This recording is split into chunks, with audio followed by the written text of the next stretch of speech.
जय रघुनाथ जी की। मैं कुंवर राजेंद्र सिंह नरूका, बसेठ, अलवर, राजस्थान। आप सबको सादर जय रघुनाथ जी की अर्ज करता हूं और आज के इस लाइव में आपका स्वागत करता हूं। आज का जो हमारा विषय है वो विषय है कि राजकोट में जो विशाल क्षत्रिय महासम्मेलन कल आयोजित हुआ उसका क्या असर होने वाला है और उसका क्या हमारे समाज पर या देश की राजनीति पर क्या असर होने वाला है, इस पर हम आज चर्चा करेंगे। आप सभी जो इसमें जुड़ रहे हैं सभी का मैं स्वागत करता हूं, सादर जय माता जी की अर्ज करता हूं और अनुरोध करता हूं कि जो जो आपको लगे, जिन जिन लोगों को इस विषय में कुछ जानकारियां लेनी हो उन तक इसे पहुंचाने की कृपा करें। पहली बात तो 14 अप्रैल को जो ये कार्यक्रम आयोजित किया महासम्मेलन, ये कोई पहले से डिसाइडेड नहीं था, बल्कि ऐसी एक पार्टी जिसको हमारे समाज ने अपने रक्त से सींचा है, अपने पसीने से सींचा है, अपने विचारों से सींचा है, और वो पार्टी आज सरपंच से लेकर राष्ट्रपति तक के पदों पर काबिज है। उस पार्टी के ही एक नेता द्वारा, जो कि केंद्रीय मंत्री भी है, नाम उनका श्री पुरुषोत्तम रूपाला है, उनके मुख से इस तरह की गंदगी बरसी कि 23 मार्च से आज तक हमारे समाज के अंदर एक सदमा जैसा है कि आखिर ये ऐसा क्यों किया हमारे साथ। हमारे जो हमने सुना है या जो देखा है, विचार करते हैं, होता यह है कि व्यक्ति एहसान फरामोश नहीं होना चाहिए, कृतज्ञ नहीं होना चाहिए। जिस पार्टी को हमारे परिवारों में पैदा किया गया, बढ़ाया, जब कोई भी इस पार्टी का नाम लेने वाला नहीं था, तब हमारे बंधुगण, हमारे से पहले वाली पीढ़ी लोगों से उलझते थे, लोगों से झगड़ते थे, अपना धन भी और अपना समय भी बर्बाद किया। कई एक दो पीढ़ी की जवानियां बर्बाद हुई हैं भारतीय जनता पार्टी को इस स्थिति में पहुंचाने तक। ठाकुर साहब रघुवीर सिंह जी नरूका जावली अलवर रियासत के प्रधानमंत्री भी थे।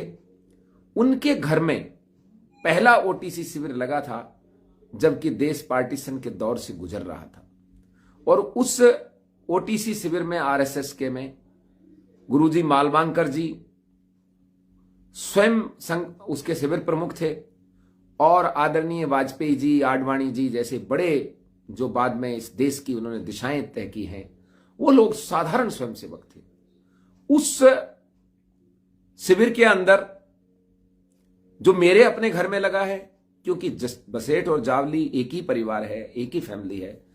आदरणीय दादोसा हुकुम ठाकुर साहब रघुवीर सिंह जी नरूका जावली, जो कि पूरे राजस्थान में तो प्रसिद्ध हैं ही, क्योंकि 1967 में वो राजस्थान विधानसभा में विपक्ष के नेता भी रहे हैं, और भारतीय राजनीति में, समाज में और खास तौर से अध्यात्म में उनका बहुत बड़ा योगदान रहा है।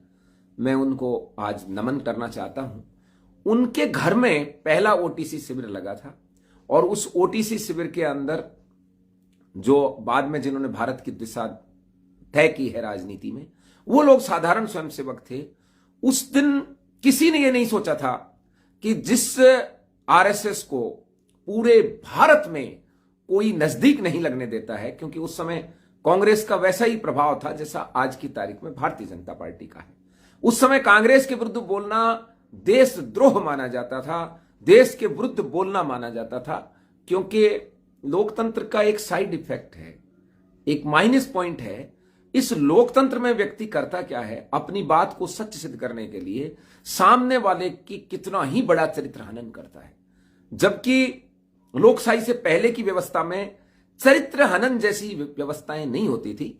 हम लड़ रहे हैं, सामने वाला लड़ रहा है, हमारी तलवार में जोर है तो हम जीतेंगे, सामने वाले की तलवार में या उसकी कुनीति कूटनीति में कोई जोर है तो हो सकता है कि हम वीरगति को प्राप्त हो जाएं। बस इतनी सी लड़ाई थी। लेकिन आज के इस लोकशाही में खास तौर से चरित्र हनन एक हथियार के रूप में प्रयोग किया जाता है, और सामने वाले का चरित्र हनन किया जाता है, उस पार्टी का भी किया जाता है, उस समाज का भी किया जाता है।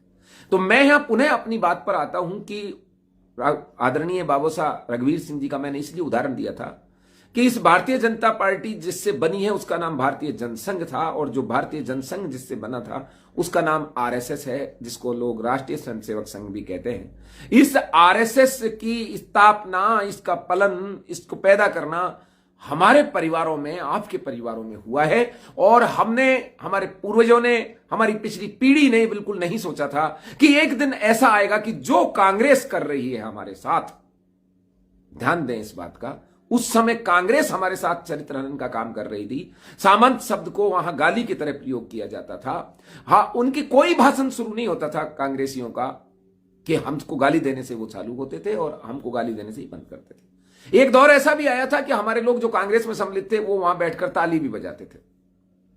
उस कांग्रेस से, उस कुकर्मी कांग्रेस से इतने परेशान हो चुके थे हमारे लोग कि उन्होंने भारतीय जनता पार्टी के जो पूर्ववर्ती है भारतीय जनसंघ और आरएसएस को, इसको अपने घरों में पैदा किया, खाद डाला, बीज डाला और इसको तैयार किया। और यह सोचा था कि कांग्रेस को हमारे विरुद्ध, हमारे अपमान के विरुद्ध ये लड़ेगी और हमको न्याय दिलाएगी। क्योंकि लोकशाही में, लोकतंत्र में यही चीज है कि सत्ता को प्राप्त करने के लिए अपने विचारों को बोया जाए और अपने विचारों से तैयार हुई फसल से जवाब दिया जाए। और यही व्यवस्था, लोग कहते हैं कि क्षत्रियों को राजनीति नहीं आई या क्षत्रिय लोकसभा इसमें आपने लोकतंत्र में एडजस्ट नहीं हो पाए, ऐसा नहीं है। मेरे भोले समाज ने हमेशा एडजस्ट होने का प्रयास किया है। और अजय कांग्रेस, जिस कांग्रेस के खिलाफ कोई जीत नहीं सकता था, उस समय कांग्रेस के खंबे को भी यदि टिकट दिया जाता था तो कांग्रेस जीतती थी। उस समय हमारे उन महानतम पूर्वजों ने यह सपना देखा कि इसको जड़ से समाप्त करने के लिए, देखिए आप कैसे समय में सपना देखा जब कांग्रेस के विरुद्ध कुछ था ही नहीं।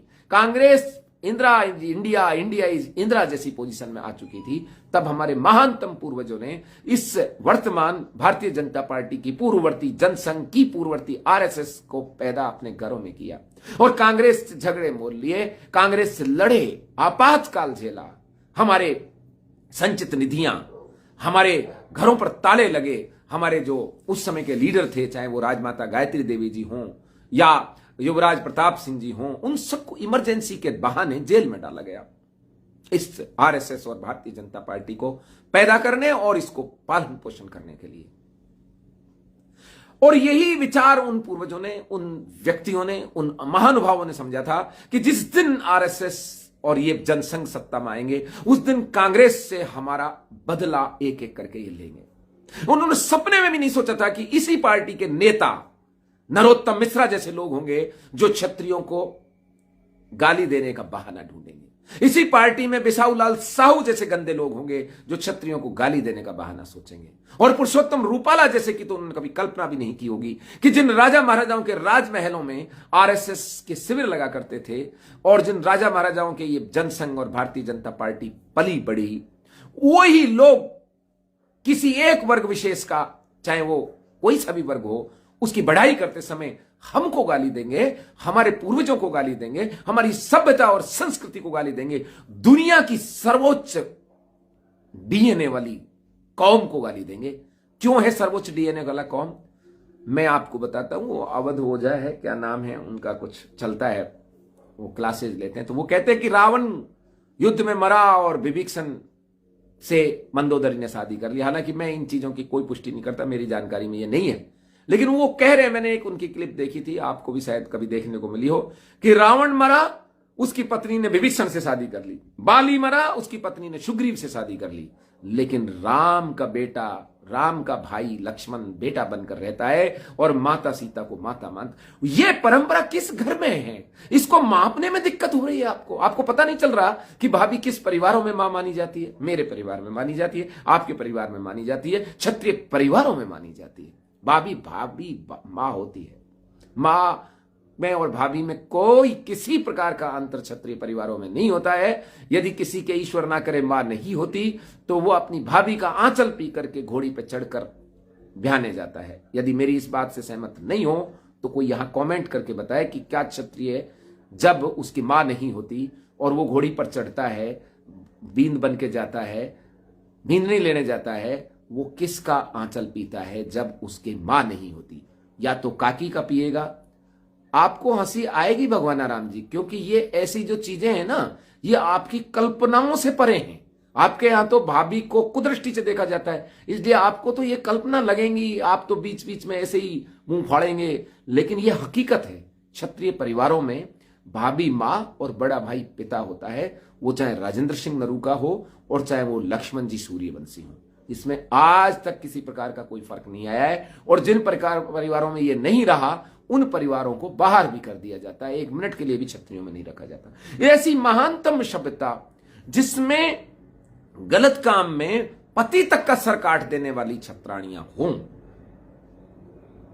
रणथंबोर का किस्सा है, पतिदेव किसी बहकावट में आकर के मिल लिए शत्रु से, और नई नई शादी हुई थी, तो धर्म पत्नी ने, उस क्षत्राणी बाला ने अपने पति का सर काट दिया, और अगले दिन सती होने लगी।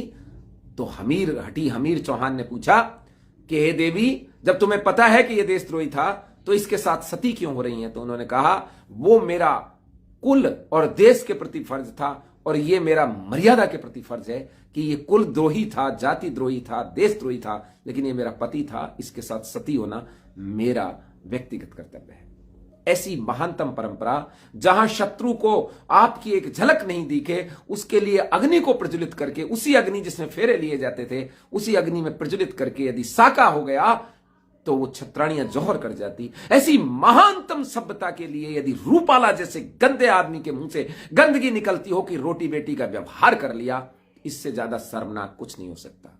कई उदाहरण देते हैं, कांग्रेस कहती आई है, हां कहती आई है कांग्रेस, इसीलिए कांग्रेस को जूती के नौक के बराबर क्षत्रियों ने समझा और कभी भी कांग्रेस को वोट नहीं दिया और कांग्रेस को ठिकाने लगाया। आज कांग्रेस इतिहास बन के रह गई है। लेकिन जिसको हमने तैयार किया था इस काम से लड़ने के लिए, उसने क्या किया? एक छोटा सा उदाहरण देता हूं। रास्ते पे चलते हुए लड़कियों को छेड़ने की लोगों में आदत होती है ना।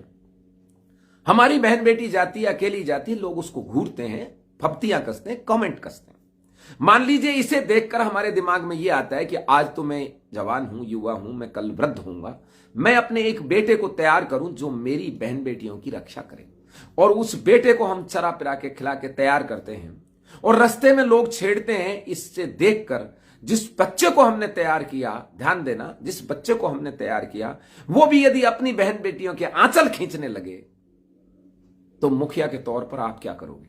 और उसका कुतर्क ये हो, रास्ते चलते बड़े भी तो छेड़ते हैं, मैं भाई होकर भी छेड़ लूं तो क्या दिक्कत है? वही बीजेपी के इन ऊपाला रूपाला नरोत्तम मिश्रा बिसाऊ लाल जैसे लोगों से हमारा है। कांग्रेस हमारे लिए रास्ते पे छड़ी हुई बच्चों को, बेटियों को छेड़ने वाली जैसी कुकर्मी संस्था है, लेकिन ये जो हमने अपने घर में आम का पौधा समझकर पैदा किया था, ये नागफणी का कैसे निकल गया? ये जो थूर है, जिसके कांटे निकलते हैं, जहरीले कांटे, आज हमारे परिवार के बच्चों को लहूलुहान कर रहे हैं। तो हमारा पहला फर्ज ये नहीं है कि वो कांग्रेस शत्रु थी, कांग्रेस शत्रु थी, कांग्रेस शत्रु थी, है और रहेगी, लेकिन निकटतम शत्रु आज कौन हमें दिक्कत दे रहा है, यह हमको समझने की जरूरत है। और यह साबित खुद मोदी ने किया है कि हम दे रहे हैं आपको दिक्कत। रूपाला का जबान फिसली, मान लीजिए, जैसा ये कहते हैं, और रूपाला माफी मांगता है, पिछले 3-4 बार उसने माफी मांगी, प्रदेश अध्यक्ष श्री CR पाटिल साहब ने माफी मांगी। यदि मान लीजिए उसकी जबान फिसली है, तो मोदी का हाथ क्यों नहीं फिसल रहा उसको बाहर निकालने के लिए? ये मोदी और शाह और रूपाला के पीछे, उसकी गंदी जबान के पीछे पीठ थपथपाने के लिए क्यों खड़े हैं? स्टार प्रचारक बनाया गया। हमारी जो कल की ये विशालतम सभा रही, उसका बीजेपी ने हमको एक तोहफा दिया है कि ठेंगा, हम तो रूपाला को स्टार प्रचारक बनाएंगे। अभी थोड़ी देर पहले मेरे एक बड़े मीडिया हाउस से बात हो रही थी, थोड़ा सा उनका झुकाव है भारतीय जनता पार्टी के प्रति। उनका कहना था कि एक समाज नाराज हो जाएगा रूपाला से। सही बात तो यह है, देश के ज्यादातर लोगों को यही पता नहीं कि रूपाला का समाज कौन सा है। जब नाराज कहां से हो जाएगा? बोले जी वो पाटीदार समाज नाराज हो जाएगा। अच्छा, पाटीदार समाज नाराज हो जाएगा, इसलिए रूपाला को पार्टी में ही बनाए रखना जरूरी है। क्षत्रिय समाज नाराज हो जाए भले ही, लेकिन ब्रजभूषण शरण सिंह को फेडरेशन का अध्यक्ष हटाना जरूरी है, चाहे भले ही वो खूब नाराज हो क्षत्रिय समाज। जबकि उन आरोपों को ट्रायल चल रही है, वो कहीं भी अभी तक साबित नहीं हुए हैं। हो सकता है कल साबित हो जाए, फांसी लग जाए उनको, लेकिन अभी तक साबित नहीं हुए। दूसरी तरफ रूपाला ने खुद ही मान लिया कि उसने बोला है। खुद ही मान लिया उसने, 3 बार माफी भी मांग ली कि मैंने बोला है। फिर भी भारतीय जनता पार्टी को रूपाला ज्यादा महत्वपूर्ण है। रूपाला का समाज नाराज हो जाएगा। भारतीय जनता पार्टी बड़े बड़े होर्डिंग लगाएगी कि इसका समाज क्या है, पाटीदार समाज है। कहां रहता है? गुजरात से लेकर कामाख्या तक, कश्मीर से लेकर कन्याकुमारी तक रहता है? नहीं रहता, गुजरात में रहता है। ये क्या है? कांग्रेस से लड़ते लड़ते भारतीय जनता पार्टी ये भूल गई कि लड़ा कैसे जाता है और किससे लड़ा जाता है। इसको ये पता नहीं है कि सामने कोई पार्टी नहीं खड़ी है, सामने कोई मुसलमान नहीं खड़ा है कि आप उसको देशद्रोही कह दोगे, धर्मद्रोही कह दोगे। केसरिया का सापा धारण करने वाला राम और कृष्ण के वंशजों का एक समुदाय खड़ा है सामने। उस समुदाय का तुम कुछ नहीं बिगाड़ सकते। उससे यदि तुम देशद्रोही की बात करोगे तो थप्पड़ लगेगा तुम्हारे मुंह पर, क्योंकि तुम्हें देशभक्ति की परिभाषा वो क्षत्रिय समाज से मिली है। तुम जानते तक नहीं होता क्या है देश, क्या होता है, तुम्हें देश की परिभाषा तक नहीं पता। तो तुम्हें सबसे ज्यादा आज जो तुम्हारे सामने खड़ा है वो ये क्षत्रिय खड़ा है, जो रंग रूप शक्ल सूरत से सारा नीचे से लेकर ऊपर तक दिखाई देता है सूर्यवंशी क्षत्रियों का, चंद्रवंशी क्षत्रियों का, अग्निवंशी ऋषिवंशियों का। यह समुदाय तुम्हें सामने दिखाई दे रहा है। इसको यदि तुमने सनातन द्रोही किया तो ऐसा लगेगा जैसे तुम्हारे मुंह पर तुम्हारा ही थूक पड़ा हो। इसको यदि तुमने देशद्रोही बोलने का प्रयास किया तो ऐसा लगेगा कि तुम्हारे मुंह पर तुम्हारा गंदगी फैल गई हो। इतना गंदा लगेगा तुम्हें यदि इसको किया तो। क्यों? क्योंकि देशभक्ति की परिभाषा ये बनाते हैं, इनके चरित्र से बनती है कि देशभक्ति होती क्या है और सनातन संस्कृति क्या है, उसकी रक्षा क्या है। वो किसी क्षत्रिय को देख लेना, हो जाएगी रक्षा, अपने आप रक्षा हो जाएगी। तुम्हारे डींग मारने से और लंबे लंबे भाषण देने से कोई क्षत्रिय सनातन संस्कृति की रक्षा नहीं होती। तुम सही मायने में सनातन द्रोही हो, क्योंकि तुम ये नहीं जानते कि सनातन है क्या। तुम्हें इसकी जानकारी नहीं है कि सनातन क्या है। सनातन संस्कृति के अंदर गीता सर्वोच्च ग्रंथ है और गीता के अनुसार सबसे ज्यादा दुनिया में यदि कोई पाप है तो वो कृतज्ञता है, दूसरा पाप वर्ण संकरता है, और दोनों पाप बीजेपी रोज करती है, रोजाना करती है दोनों पाप। तो सनातन संस्कृति के हिसाब से तो बीजेपी सबसे बड़ी पापी पार्टी है। सनातन संस्कृति में जिससे विवाह किया उससे संबंध विच्छेद नहीं होता, तलाक जैसा कोई शब्द नहीं है सनातन संस्कृति में। फिर आप कैसे छोड़ के चल दिए? कभी आप विवाहित हैं, कभी नहीं हैं। तो सनातन संस्कृति क्या है उससे परिचय अभी तुम्हारा हो नहीं पाया है, टाइम लगेगा अभी। इसलिए क्षत्रिय को कोई सनातन द्रोही कहे उसका खुद के मुंह पर थूक पड़ता है। क्षत्रिय को यदि कोई देश विरोधी कहे उसके खुद के मुंह पे थप्पड़ पड़ता है, और वो खुद सनातन द्रोही और देशद्रोही होता है। यह तो तय कर दिया मोदी जी ने कि शाह मोदी क्षत्रिय विरोधी। ये उन्होंने खुद तय किया है कि हम हैं क्षत्रिय विरोधी। रूपाला क्षत्रिय विरोधी नहीं है। रूपाला को तो मुझे लगता है ये कोई स्क्रिप्ट दी गई कि भाई तू ये बोल दे, और उसने बोल दिया। नहीं तो रूपाला का यदि खुद का ये स्टेटमेंट होता तो बहुत दिनों से चल रहा होता ना। वो रूपाला को मोदी शाह ने तैयार किया कि तू करिए, फिर जब तू करेगा तेरा विरोध होगा, तब हम कहेंगे पाटीदार समाज नाराज हो जाएगा। क्योंकि पाटीदार समाज की संख्या इन्होंने थोड़ा वहां ठीक ठाक बता रखी। मैं इसलिए कह रहा हूं क्योंकि इनके आंकड़े इनके ही द्वारा बनाए गए। हम इन आंकड़ों पर किसी पे विश्वास नहीं करते। हम तो ये जानते हैं कि दुनिया में, खासतौर से भारत में, जब जब जन समुदाय इकट्ठा हुआ है वो मेरे समाज ने किया है। चाहे वो हीरक जयंती का लगा लो आप, चाहे अमरूदों के बाग का लगा लो इससे पहले का, चाहे आप ये 28 जनवरी का लगा लो, चाहे आप 4 अप्रैल को रविंद्र सिंह भाटी, चलो खैर वो तो सर्व समाज की मीटिंग है, वो तो चुनाव लड़ रहे हैं, मैं इस पर नहीं कहूंगा। सर्व समाज की भीड़ थी, आह्वान जरूर भाटी साहब का था लेकिन भीड़ सब सर्व समाज की थी। और 7 अप्रैल को नानोता में, सहारनपुर में, उस भीड़ को देख लो। या फिर अब सारी भीड़ों का रिकॉर्ड तोड़ती हुई आनंद पाल जी के फेक एनकाउंटर के टाइम भीड़ हुई, उसके रिकॉर्ड को भी तोड़ती हुई ये जो भीड़ थी, जो जन समुदाय था, ये आक्रोश व्यक्त करने के लिए 14 अप्रैल को राजकोट के एक छोटे से गांव में इकट्ठा हो गया। ये काबिले तारीफ है और इनके मुंह पे तमाचा है। जो लोग कहते हैं कि मोदी जी की लोकप्रियता है, मोदी जी 10वें हिस्से की भीड़ कर दें, मैं मान जाऊंगा इनकी लोकप्रियता है। अमित शाह 20वें हिस्से की भीड़ कर दे, मैं मान जाऊंगा इसकी लोकप्रियता है। 20वें, भाई 10 लाख का 20वां हिस्सा 50,000 होता है। 50,000 मोदी जी इकट्ठा कर दें, ये सॉरी अमित शाह जी इकट्ठा कर दें, हम मान जाएंगे कि ये भी एक लीडर है। 5 लाख की भीड़ इकट्ठी करने वाले समुदाय के सामने 20-30 हजार की भीड़ इकट्ठी करने वाले बाड़मेर में मोदी जी, और उसको जन सैलाब कह रहे हैं, न्यूज जन सैलाब कह रहे हैं, साथ साथ बता भी रहे हैं कि 20 से 30 हजार आदमी इकट्ठे हुए। जन सैलाब तो वो था जब मरुभूमि के रवीन उदय हुआ था 4 अप्रैल को, वो था, उसको कहते हैं जन सैलाब। जो 5 लाख के लोग बिना कोई प्रशासन की, ये कोई न नरेगा मनरेगा कर्मचारी बुला लिए, सारे एमएलए थे, हारे हुए एमएलए थे, जीते हुए थे, कांग्रेस में चले गए उनको भी बुला लिया, कोई और कहीं निकल लिया उसको भी बुला लिया, कोई निर्दलीय चला गया उसको भी बुला लिया। उसके बावजूद 20 से 30 हजार तो खुद का आंकड़ा है, वैसे गिनने बैठोगे तो 15-16 हजार आदमी मिलेंगे।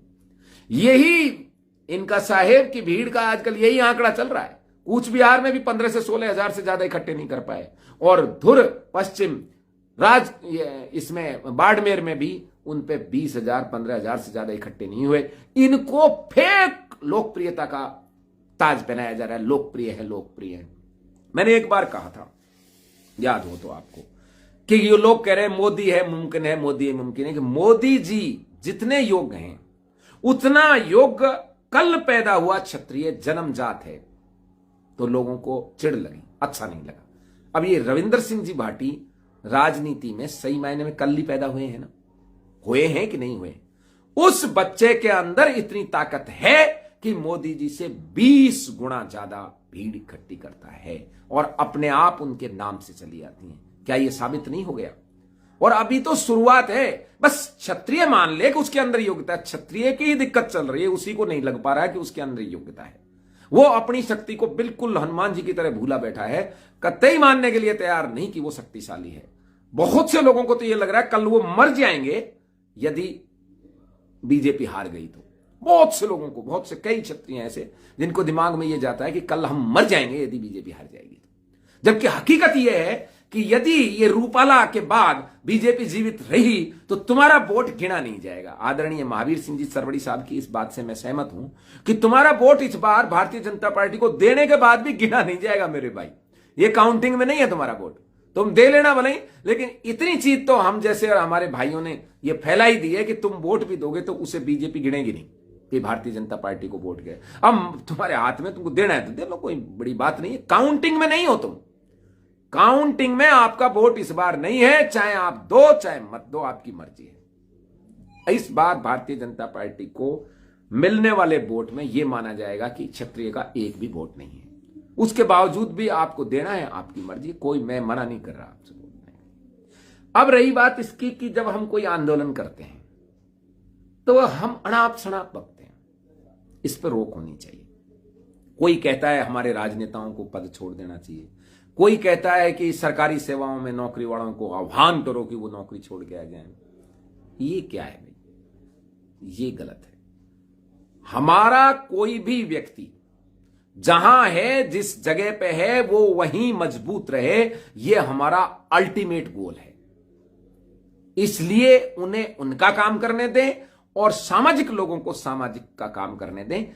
इसको मिक्सअप मत करो आप कि सामाजिक वाले तो नहीं और राजनेता बोलने लगे। आप ये बताइए, ये जो भीड़ इकट्ठी अभी हो रही है, ये किसी राजनेता द्वारा की जा सकती है क्या? ये सामाजिक लोगों के आह्वान पर ही लोग एकत्रित हो सकते हैं।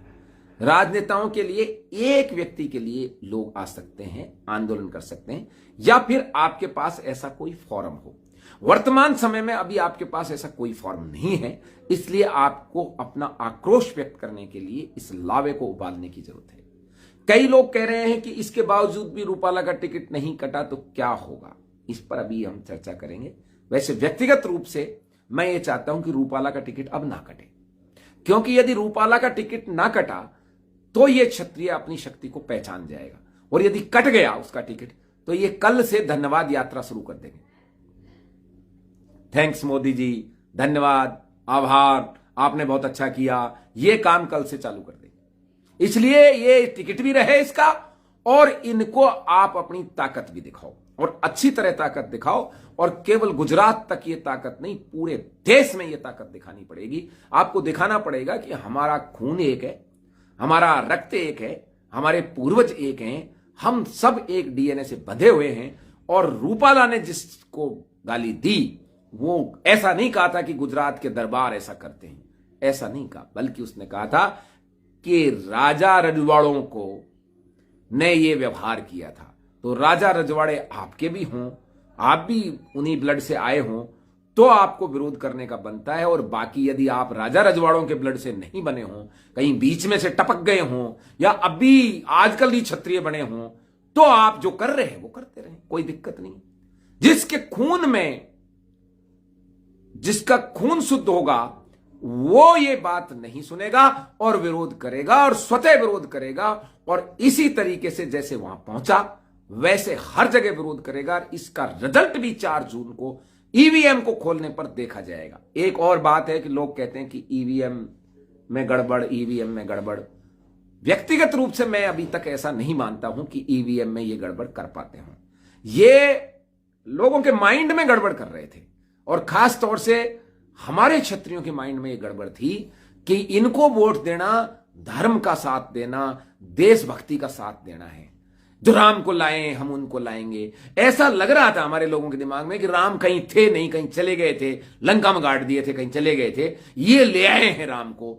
वो भ्रम अब इनके दिमाग से, हमारे भाइयों के दिमाग से टूट गया है कि अब ये नारा बन गया कि जिसने राम को भगाया हम उसको भगाएंगे, क्योंकि इन्होंने राम भगा दिया अयोध्या से। वहां अयोध्या में न राम है न राम के वंशज हैं उस ट्रस्ट में। इसलिए अब जरूरी है कि हम अपनी असली ताकत इनको दिखाएं, और उस ताकत के भरोसे पर इनको इनकी औकात याद दिलाएं, और इनकी औकात मिल जाएगी। अभी आप निश्चिंत रहें।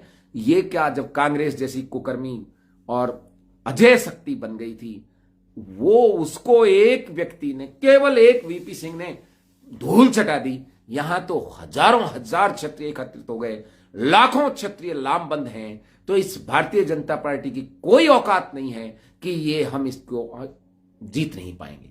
हम एक लड़ाई जीत चुके हैं। अरे बंधुओं, वोट तो गोपनीय होता है, पता भी नहीं चलता आपने किसको दिया है।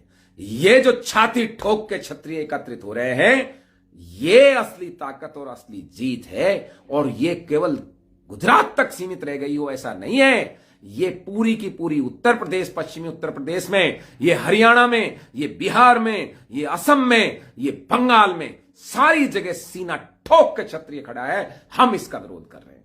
तो आप बताओ, जो सीना ठोक के विरोध कर सकता है वो चुपचाप ईवीएम में क्यों दबा के आएगा?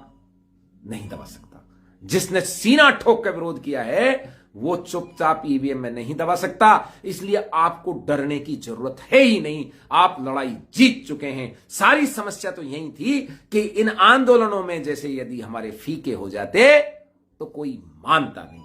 और देखो बंधुओं, अब जब एकत्रित हो ही गए हो, जब आप इकट्ठा होना सीख ही गए हो, अब नहीं रुकना। अब नहीं रुकना किसी भी हालत में। अब तो अपनी ताकत को आप पहचान चुके हो। लांग जाओ इस महासागर को, जैसे हनुमान जी लांग के चले गए थे। ये जो कठिनता का महासागर है ना, ये अपमान जो हमारा ये बार बार करते हैं, इसको लांग जाओ। कोई पार्टी कांग्रेस फांग्रेस नहीं। आपका सीधा मकसद यह है, शत्रु नंबर 1 को हराओ, शत्रु नंबर 2 को बाद में देखेंगे। और फिर अगली बार तक तो हमारे जो भाई हैं, इनके लिए भी कोई न कोई विकल्प समाज तैयार कर लेगा। जब समय अनुसार समाज को लगेगा कि हमारे बंधुओं को राजनीति के लिए कोई पटल दिया जाए, तो वो निश्चित रूप से देगा। थोपा नहीं जाएगा, ये बना के दे दिया साहब इसमें आ जाओ, नहीं, ऐसे नहीं होगा। क्षत्रिय को राजनीतिक पटल समाज बना के देगा, तब बनेगा। ऐसे पेश करने से कि हम बन गए आ जाओ, कोई नहीं आएगा। क्योंकि हम के साथ जब आएगा, जब आपको लोगों ने परीक्षण किया होगा, देखा होगा, चेक करेंगे, अपने आप आ जाएगा। और समय बन रहा है, जागरण की बेला आ रही है, इसकी जरूरत महसूस हो रही है। अपने आप लोग आएंगे और बनाएंगे, जैसे अपने आप हमारे आंदोलनों में इकट्ठे हो रहे हैं। एक और बात है, हर एक व्यक्ति डायरेक्ट ये कहता है फलाने राजनेता जी नहीं बोल रहे, फलाने जी नहीं बोल रहे, फलाने जी नहीं बोल रहे। क्यों भाई? वो क्यों बोले, हम क्यों नहीं बोले? तुम क्यों नहीं बोलो? तुम क्यों नहीं बोलो? समाज के लोगों को बोलना चाहिए। कभी तो सीख लिया करो किसी बगल वाले समाज से, या ना सीखने का ठेका ही ले लिया। हमारे गुर्जर भाइयों ने कई आंदोलन किए, एक बार भी किसी गुर्जर ने यह नहीं कहा सचिन पायलट क्यों नहीं बोला, सचिन पायलट को राजपूतों को गाड़ी देनी चाहिए जब राजपूत और गुजर के बीच में चल रहा था, या मिहिर भोज प्रकरण चलता है। एक भी गुजर नहीं कहता कि सचिन पायलट को भी बोलना चाहिए गुजरों के साथ, और हम लेते हैं सीधे बस राजनेता को बोलना चाहिए। वहां उसकी छोटी मोटी राजनीति बन रही है, उसको बिगाड़ दो आप, उसको बुलवा के। उसकी क्या जरूरत है बोलने की वहां से? वो राजनेता पाजनेताओं के बोलने को फर्क भी नहीं पड़ता है, मैं आपको बता दूं। ये समाज के लोगों को बोलना चाहिए, और वो बोलते हैं। जगह जरूरत पड़ेगी तब राजनेता भी बोलेंगे। अभी राजनेता खुद की उनकी गर्दन घेंटा पकड़ा हुआ है, वो क्या आपके साथ खड़े होंगे? अभी तो उनकी मालाएं चल रही हैं टिकट की। इसलिए राजनेताओं को अभी टारगेट करने की जरूरत नहीं है, और थोड़ा सा अपनी बात पर भी संयम रखा करें। मुझे सुनने में आया है किसी ने, अभी मेरी वहां के मुख्य आयोजकों से जो संकलन समिति के अध्यक्ष हैं आदरणीय प्रद्युमन सिंह जी जडेजा साहब से बात हो रही थी। मैं इस कार्यक्रम में वहां जा नहीं पाया। इसका सबसे बड़ा कारण तो यह था, कल 14 अप्रैल को मेरे यहां जो पिताश्री ने कुलदेवी की स्थापना की है, जमवाय माता की, उनका जागरण था। और उस जागरण को चूंकि मेरे परिवार में ही था, मेरे घर में ही था, मैं यदि छोड़ के जाता तो मुझे ये ठीक नहीं लग रहा था कि कहीं न कहीं कुलदेवी के जागरण को छोड़ के मैं जाऊं। मुझे लग रहा था कि मैं यहीं बैठकर माता से अरदास करूंगा तो सब काम ठीक होगा और अच्छा होगा, और वो हुआ भी। संकलन समिति के सभी लोगों से, रमजूबा जडेजा साहब से, प्रद्युमन सिंह जी जडेजा साहब से, सबसे मेरा संपर्क सीधा रहा, और मैंने निवेदन किया कि मेरा आना संभव नहीं होगा। हालांकि दूसरे राज्यों से ज्यादा वहां जाने की जरूरत भी नहीं थी, क्योंकि भारतीय जनता पार्टी ये आरोप लगाए कि बाहर के लोगों ने आके भड़का दिया। उससे पहले ये जरूरत है कि हमको ज्यादा नहीं जाना था। टोकन के रूप में कुछ बंधु चले गए, बड़ी अच्छी बात है। और गुजरात और राजस्थान के बॉर्डर पर हमारे जो राष्ट्रीय राजपूत करनी सेना है, उसकी राष्ट्रीय अध्यक्ष कार्यकारी श्रीमती शीला सुखदेव सिंह गोगा मैडी को उन्होंने डिटेन कर लिया। वहीं प्रताप सिंह जी कालवी को भी डिटेन कर लिया अहमदाबाद में, और महिपाल जी को भी डिटेन किया था, लेकिन वो तो भारी लड़ाका हैं और कहीं कहीं से अपना रास्ता निकाल के वो आखिर पहुंच गए कार्यक्रम पे। तो हमारा मकसद ये भी था कि सारे राज्यों के यदि एक साथ हम इकट्ठे होते, हम ठाकुर पूर्ण सिंह जी को भी बोल सकते थे, वो भी पहुंच जाते, और हमारे बिहार वाले भी, मध्य प्रदेश वाले भी, और गुजरात वाले सब आ जाते। लेकिन ये फिर वही कहते जो भाटी की भीड़ के लिए कह रहे थे कि बाहर से आ गई, बाहर से आ गई, कि ये गुजरात के लोगों का आंदोलन नहीं है, बाहर के लोगों का आंदोलन है। इसलिए इस बार हमने सबने ये कहा कि 14 अप्रैल का आंदोलन तो भाई गुजरात के क्षत्रियों का ही आंदोलन रहना चाहिए, उन्हीं की लीडरशिप में रहना चाहिए, और उनके ही लोग इकट्ठे होने चाहिए, ताकि इनको ये बात लगे कि मोदी के जन्म प्रांत से जहां वो बार बार गुजराती गुजराती चिल्लाता है, वहां भी उनकी नींव कितनी कमजोर हो चुकी है रूपाला के इस बयान के बाद में। और रूपाला की और मोदी शाह की जुगलबंदी कितनी तगड़ी है, इसको भी नकाब को उतारना हमारी जरूरत थी, जो हमने समय रहते ये नकाब इनका उतार दिया है। अब रूपाला नहीं, रूपाला के पीछे जो खड़े हैं उनका इलाज, मैंने पहले भी कहा था, 10 दिन तक रूपाला और 20 दिन तक अमित शाह, और यदि 20 दिन में भी बात नहीं हुई तो 30 दिन में मोदी रहित बीजेपी चाहिए हमको, तब बीजेपी के साथ हमारे लोग खड़े होंगे, अदरवाइज नहीं। कोई समझौता नहीं। रूपाला हटना था, नहीं हटाया। अब अमित शाह आपने नहीं हटाया, और अब मोदी जी को आप नहीं हटाओगे, तब तक हमारा अब कोई लेना देना नहीं है। कह सकते हैं लोग ये तो आगे बढ़ गए, बढ़ना पड़ा है भाई। आपने समय रहते रूपाला को नहीं हटाया, जो इस बात का संकेत है कि आपकी जुगलबंदी ये थी, आप इसमें सहमत थे कि जो उसने गाली बाती। एक जो भ्रम फैलाया जा रहा है कि दूसरा समाज नाराज हो जाएगा, क्यों नाराज हो जाएगा? क्या लेना देना पाटीदार समाज का रूपाला से? जन्म देने लेने मात्र से हो गया। हमारा समाज का कोई व्यक्ति यदि दूसरे समाज को गाली देगा और हम उसके साथ खड़े नहीं होंगे, तो वो हमारे समाज से कैसे उसका झगड़ा होगा? रूपाला हमारे समाज का अपराधी है, और मैं धन्यवाद दूंगा जिगीसा पटेल बहन को, जो पाटीदार समाज की, और उन्होंने कहा रूपाला को तो क्षत्रियों को सौंपना चाहिए। जब वो गलत करके आया है, वो अपराधी है, तो इसका फैसला क्षत्रिय करेंगे कि उसको क्या दंड दिया जाए, न कि उसे छिपा लिया जाए कि हमारे समाज का है। पाटीदार समाज कभी भी रूपाला के साथ न पहले था न आज है। जब याद कीजिए हार्दिक पटेल की जब रैलियां हुई थी, उस समय उन बच्चों को, पटेल युवाओं को डंडे कौन पड़वा रहा था? यही रूपाला। ये रूपाला के लिए आज वो उनका समाज क्यों इकट्ठा होगा? कोई कहीं पाटीदार क्षत्रिय समाज का कोई झगड़ा नहीं है। सारा जो झगड़ा है वो रूपाला से शुरू होकर अब भाजपा और क्षत्रियों के बीच का झगड़ा है। इसको जबरदस्ती भाजपा जब अब डरती डरती इधर उधर बांट रही है। देखो आश्चर्य की बात, देखो बहुत मजबूत लोग थे ना, मजबूत सरकार थी, आज कितने जबरदस्त ये सामने आए हैं कि हमारे लिए ये लोग अपनी सत्ता खोने वाले हैं, पूरी सत्ता इनकी जाने वाली है। 224 आरएसएस का सर्वे है, लेकिन यदि 250 तक भी ये जाते हैं तो कहीं न कहीं ये समझौता करके ही सत्ता सरकार में आएंगे। जनता सरकार से ये बाहर होने वाले हैं, सिर्फ एक ही वजह से कि इन्होंने स्वयं सिंह के ऊपर जाकर के उसके खुजली की है। स्वयं सिंह को इन्होंने जगाया है, इस क्षत्रिय को, और अब जगी गया है तो अभी सोने की जरूरत नहीं है। अब पूरा अच्छी तरह जग के रहो। इन्होंने रूपाला नहीं हटाया, यानी 5 गांव नहीं दिए, तो फिर सारा पूरा देश अपने को लेना है और अपने को फिर आगे की तैयारी करनी है। संकलन समिति वहां जो निर्णय लेगी वो पूरे देश के लोग मानेंगे उसको। अभी 19 तक का टाइम उन्होंने दिया है, और फिर 19 के बाद 20 के बाद से क्या करना है। अहमदाबाद में इकट्ठा होना है, दिल्ली में होना है, जयपुर में होना है, बॉम्बे में होना है, जहां वो कहेंगे क्षत्रिय समाज उनके साथ कंधे से कंधा मिलाकर खड़ा होगा।